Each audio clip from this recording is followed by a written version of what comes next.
Helen Lester's Me First, illustrated by Lynn Munsinger, teaches us some real lessons.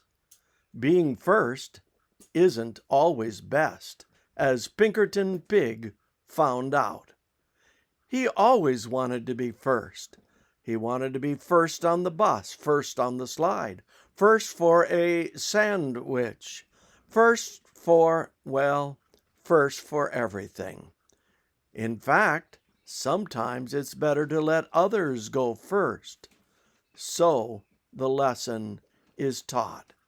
Being number one is not always the best. Being first? Having leeches sucking my blood? When that teaching was going on, is that something you wanted? Some still do it. It's because all the knowledge is not in. So, plump, pink, pushy Pinkerton learned that at least sometimes it is best to not be first. What do you think? I think about our first president. George Washington wanted to be bled based on what was then known. Being bled was thought to be a good thing. All in all, the bedridden George Washington, first president of the United States, had about 2.5 quarts of blood drawn out of his body in the span of a dozen hours. Think about that. That's nearly half in an average adult human's entire blood volume. Despite these heroic efforts, though, Washington died in the night around 10:30 p.m. 3 physicians in total were around him that day, all of them elite doctors of the time, supervising everything. What were they thinking? Well, basically, bloodletting made sense to Washington, the patient, and to his physicians because it fit in well with the prevailing notions of how the human body works. Going first before science had proven what was good and what was not, for Washington, turned out to be deadly. Another first. This family is preparing for a large-scale bloodletting because the family was threatened by influenza. More knowledge to be gained over time. Learning what is best takes time. Being first means being part of the learning curve, which can have deadly consequences. Here's a quiz. What is it? 1, it is on the World Health Organization's list of essential medicines. 2, it was approved for medical use in the United States in 1998. 3, it is available as a generic medication. 4, it was first marketed in 1957 in West Germany, where it was available over the counter. 5, when first released, it was promoted for anxiety, trouble sleeping, tension, and morning sickness. 6, while it was initially thought to be safe in pregnancy, concerns regarding birth defects arose in 1961, and the medication was removed from the market in Europe that year. Did you notice? That's 4 years after this medication was first introduced in West Germany. 7, Its initial entry into the U.S. market was prevented by Francis Kelsey at the FDA. Do you know what it is? What do we know now? 1. The total number of embryos affected by use during pregnancy is estimated at 10,000, of which about 40% died around the time of birth. 2. Those who survived had limb, eye, urinary tract, and heart problems. 3. The birth defects caused by it led to the development of greater drug regulation and monitoring in many countries. Do you know what it is? If you said thalidomide, you are right. It was the price for being number one. Taking a medication before it was known what the long-term effects would be. We need to remember that learning over time, there is a risk of being first. It takes time to learn. And that's why the phrase that is used is practicing medicine, because we learn by experience. To fight any new disease, there is a well-tested plan. What is it? Boost the immune system. Get lots of fresh air. Get lots of fresh water. Get lots of antioxidants. What's that? It's a plant-based diet of fruits, vegetables, and whole grains. And don't forget exercise to get your heart going. Boost the immune system and appropriate amounts of sunshine, and supplement with vitamin D. How much vitamin D? If COVID is your concern, our medical contact emphasized that vitamin D is very important. He suggests 2,000 to 4,000 units every day, and he said, we can't get too much.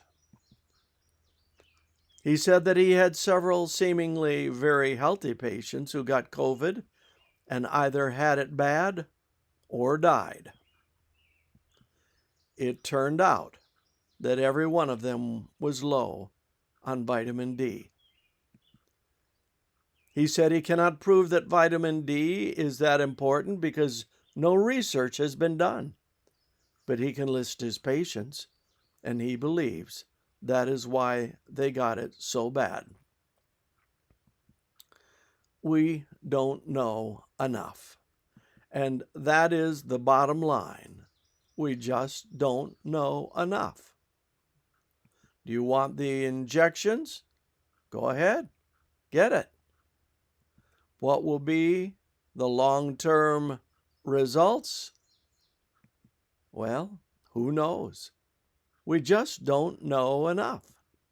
And anyone who tells you the long-term results of taking the injection is not telling the truth. We just don't know enough. Will vitamin D prevent COVID? Well, there are no long-term studies that has been done or published. However, patients with high vitamin D either didn't get COVID or had a more mild case than those who didn't. Those who died and were tested were very low in vitamin D. Each person has to decide what is best. Why did I simply refer to this trusted source as our medical contact? Because he's taken a middle-of-the-road approach, and that doesn't work today. It is not allowed. It is not allowed all must follow the same storyline. Death threats? Yes. His life has been threatened for expressing his common sense approach to dealing with COVID. He has been warned by social media to follow the approved storyline or be banned. And yet, he is a well-known and highly rated specialist. Liability.